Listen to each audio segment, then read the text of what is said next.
This, ladies and gentlemen, this right here is the story of Baba Kole, the man who faked his own death just so he could hear what people would say about him. But trust me, he was not ready for what he heard. See, Baba Kole was not evil. He wasn't a criminal. He wasn't even particularly wicked. But he had one flaw so powerful that it controlled him more than he cared to admit. Curiosity. Dangerous curiosity. The kind that made him press his ear against doors. The kind that pushed him into arguments that were not his own. The kind that made him sit at the village square from morning till night, listening, watching, absorbing what people said about others. But it wasn't enough. Oh no. You see, the village of Okwaremo had just buried a respected old hunter. And during that funeral, Baba Kole heard the villagers praising the dead man. He was a good man, a brave man, a pillar of this village. He saw the tears. He heard the stories. He heard the admiration. And something inside him began to itch. Would anyone even care? Would they cry? Would they celebrate? Would they remember me at all? One evening, as the sun bled orange into the sky, Baba Kole sat outside his hut, plucking at his beard. He whispered to himself, "If I die today, who will mourn me?" And like a spark landing on dry grass, an illegal idea caught fire instantly. What if I pretend to be dead? Hey! What if I witness my own funeral? What if I hear every word with my own 2 ears, He smiled. A slow, dangerous smile, because in his mind, this was genius. This was brilliant. This was a chance to satisfy a curiosity that had tormented him for years. But that smile would not last. Now, every village has that one man, the one who knows herbs, secrets, and trouble. In Okwaremo, that man was Baba Onile, a herbalist with more deaths than morals. Baba Kole visited him at night. The moon was small, sharp like a blade watching from the sky. He placed money on the mat, not much, but enough to catch the herbalist's attention. He whispered into the dark, "Spread the news that I am dead. Tomorrow morning, tell them the spirits took me." The herbalist stared at him. His eyes were wide, but not with fear, with calculation. He simply nodded. "Your wish is my business." And with that, the lie was born. At dawn, the news broke. Baba Onile ran into the village square screaming, "Oh, calamity! Baba Kole is gone!" People rushed out of their homes. Women holding half-cooked food, men with unfinished chores, children abandoning their games. Death, even the news of it, carried a heavy weight. Messages spread faster than Harmattan wind. By noon, the entire village believed Baba Kole had crossed into the world beyond. And as expected, they arranged a small funeral. A humble one, a simple one, because the truth was Baba Kole was not exactly beloved. But still, respect demanded they gather. They placed him inside a wooden coffin, not nailed shut. He insisted on that before dying. And as villagers arrived, Baba Kole held his breath, listening, waiting. Somewhere in his foolish heart, he expected praises. Just like the old famous hunter. The funeral began with a prayer. Soft, slow, mournful. Then came Mama Tolu, a woman whose tongue was as sharp as a fresh razor. She stepped forward, hands on her waist, her voice loud enough to wake a real corpse. "Guridas!" she declared. "This man owed me stew money for 3 whole months. Let him pay it in the afterlife." Gaffs spread across the crowd, but she was not done. "Every time I asked him for it, he said, 'I'll pay tomorrow.' Well, looks like tomorrow will never come." Inside the coffin, Baba Kole's heart dropped straight into his stomach.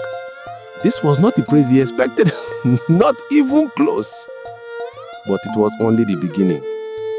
Next to speak was Baba Ojo, the village tailor, a patient man pushed to the edge by years of unpaid bills.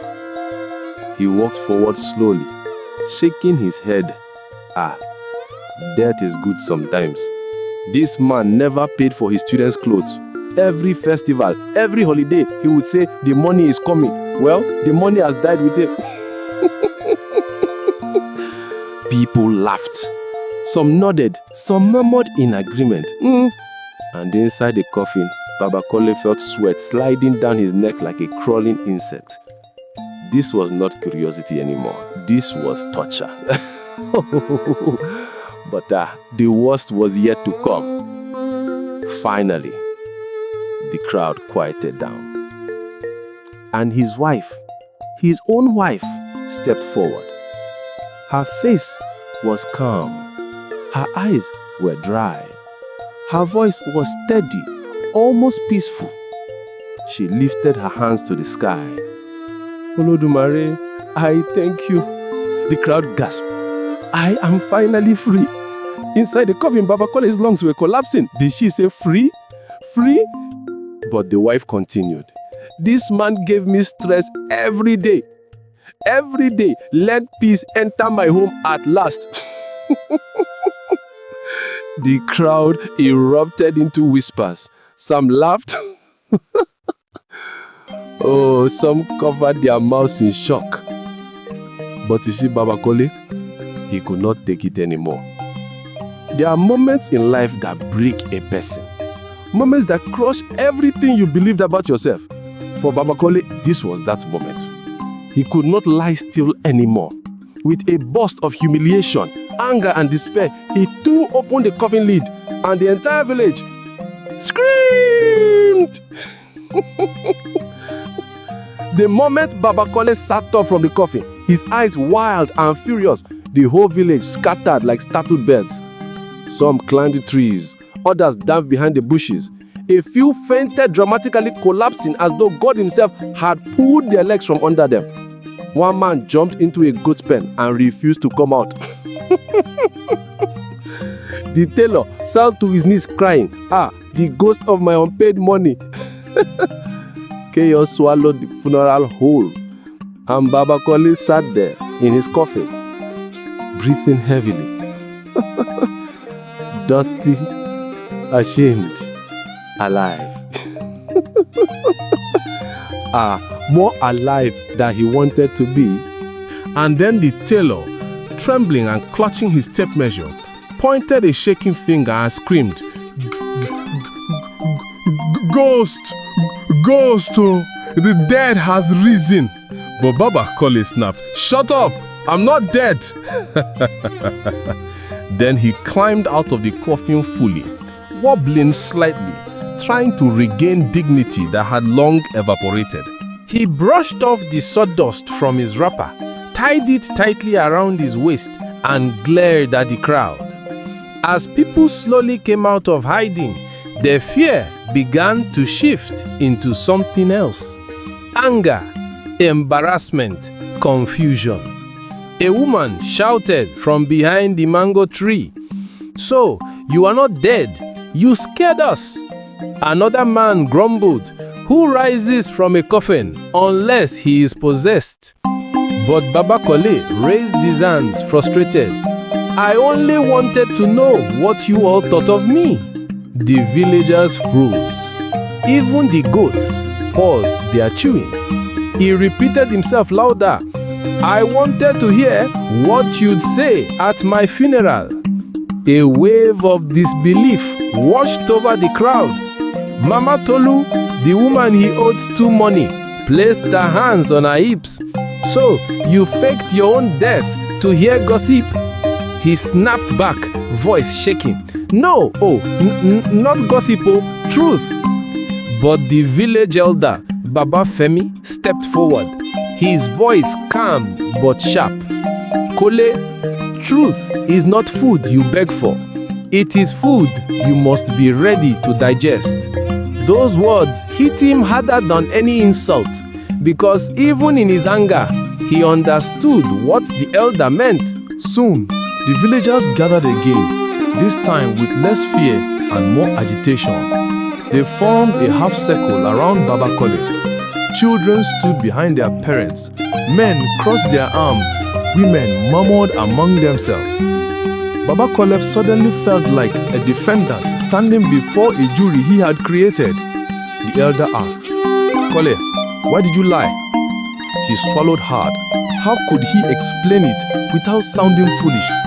He tried anyway.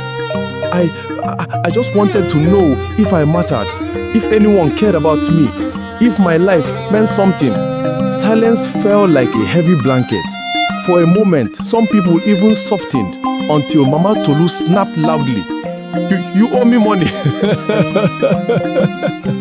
The villagers burst into laughter, and whatever sympathy existed evaporated instantly. The elder shook his head. "Kole, curiosity is good, but your kind of curiosity, it is the kind that destroys." Before Baba Kole could respond, his wife stepped forward. No one needed to tell the crowd to move. They scattered on their own. They knew the wrath of a fed-up woman. Her eyes were red with a mixture of anger and exhaustion. She said, "So this is who you are now, huh? A man who plays with death like children play with stones." He tried to speak, but she raised her hand. "I cook for you. I claim for you. I stood by you.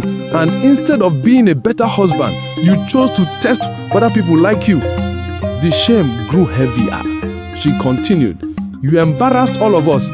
Even the ancestors are confused right now." People laughed again, but Baba Kole's heart sank deeper. He never meant to hurt her, really. He just didn't expect her to say she was free without him. He whispered sadly, "Ahinke, you really felt that way?" Her voice softened slightly, but she didn't lie. "Sometimes, yes. You are always worried about other people's business, but never your own home." Those words pierced him in ways rumors never could. The elder finally raised his staff to silence everyone. "Enough. What is done, but Kule must face consequences. A man cannot fake his death and expect us to continue like nothing happened." Baba Kole's stomach tightened. "Punishment?" The elder continued. "For 1 month, you will serve the village every day, whatever task we assign." Gasps filled the air.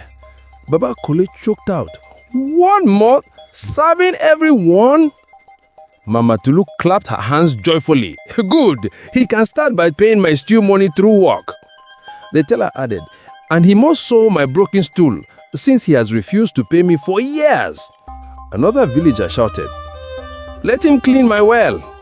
Soon the entire village began listing tasks, some ridiculous, some petty, some long overdue. And Baba Kole stood there, drowning in the flood of demands. The elder reasserted control. "Enough! He will perform the task fairly as assigned by the council. Let this be a lesson to all. You don't play with death and you don't play with people's trust." The villagers nodded. And just like that, Baba Kole's punishment was set immediately. When the crowd finally dispersed, Baba Kole remained standing alone beside the empty coffin. He looked at it, the coffin he had climbed into willingly, like a fool. He whispered, "What have I done?" The wall felt heavier, quieter, colder. He touched the coffin again, running his fingers across the wood.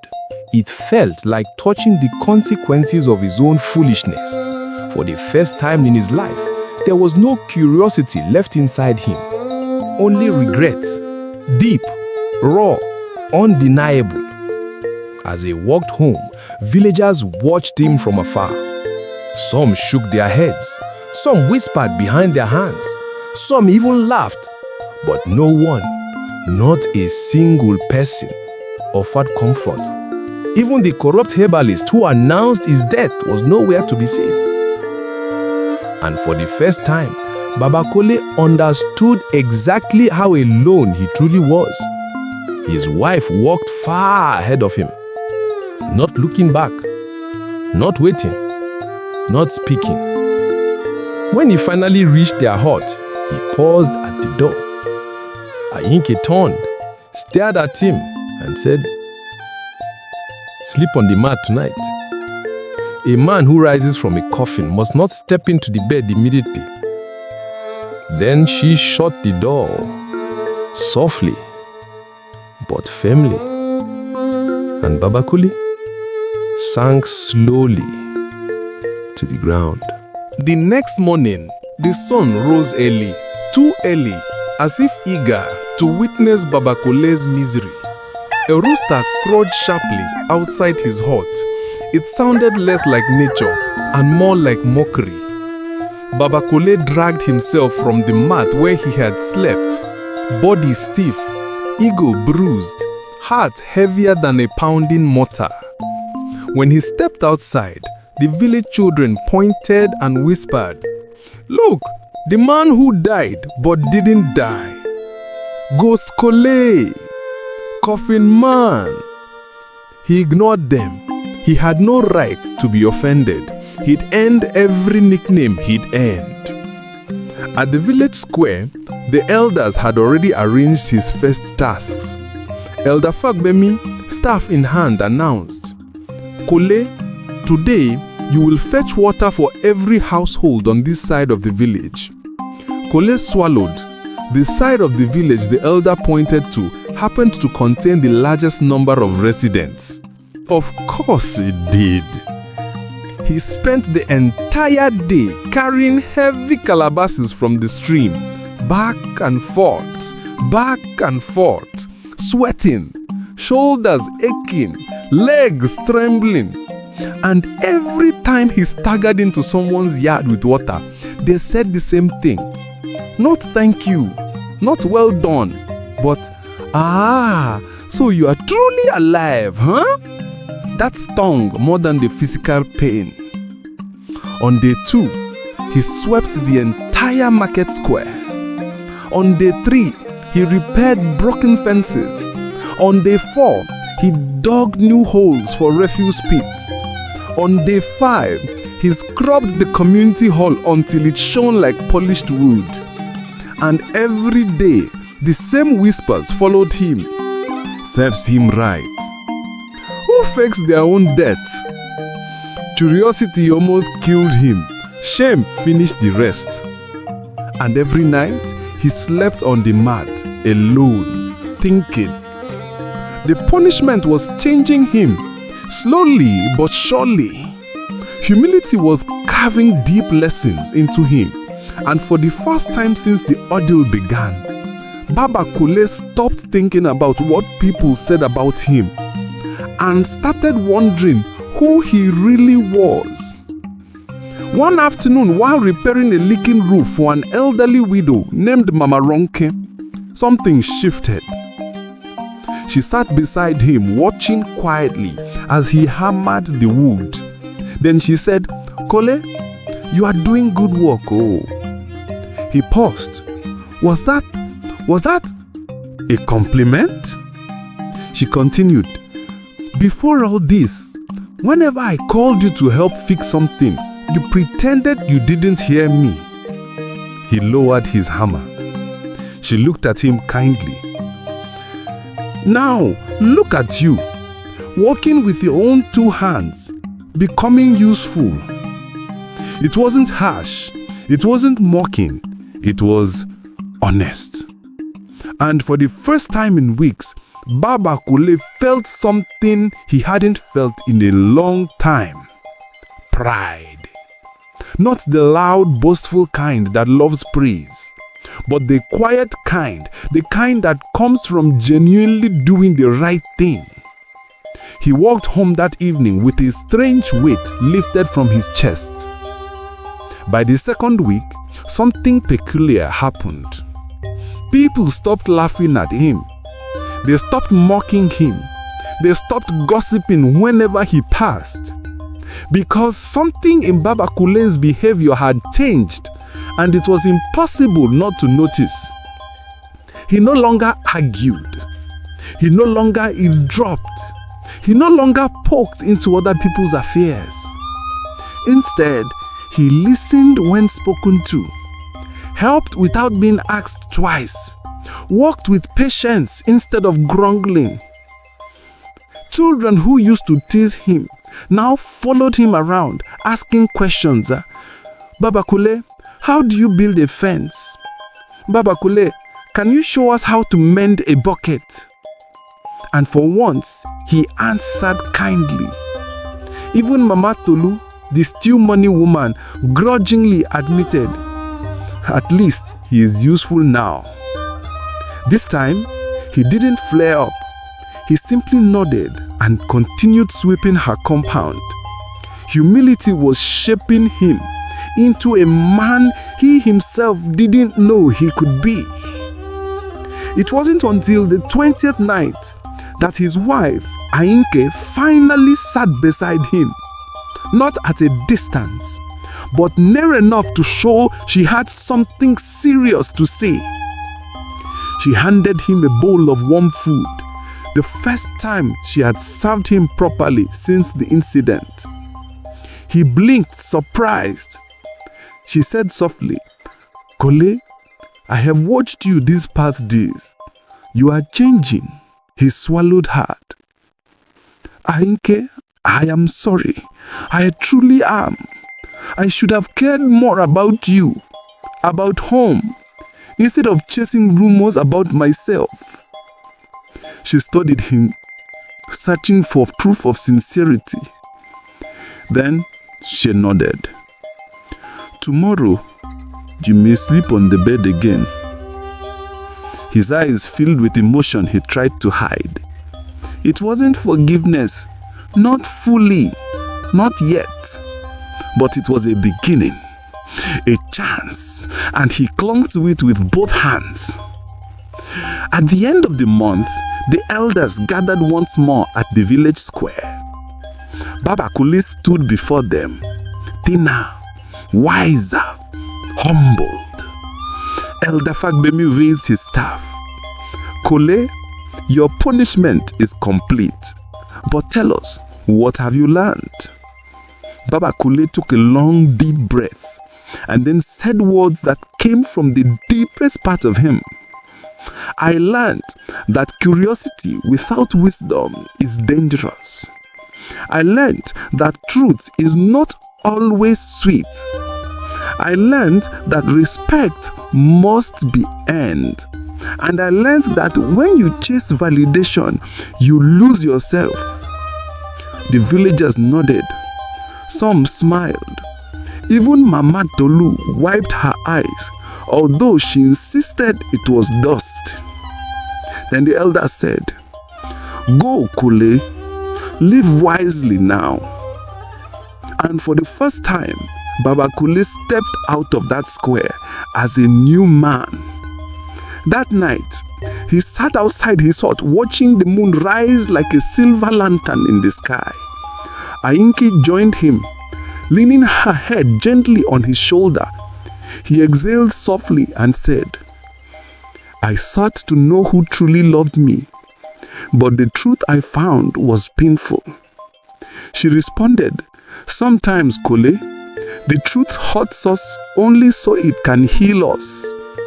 And in the silence that followed, he realized something powerful. He no longer cared what people said at his funeral, but because he had finally begun to live a life worth talking about.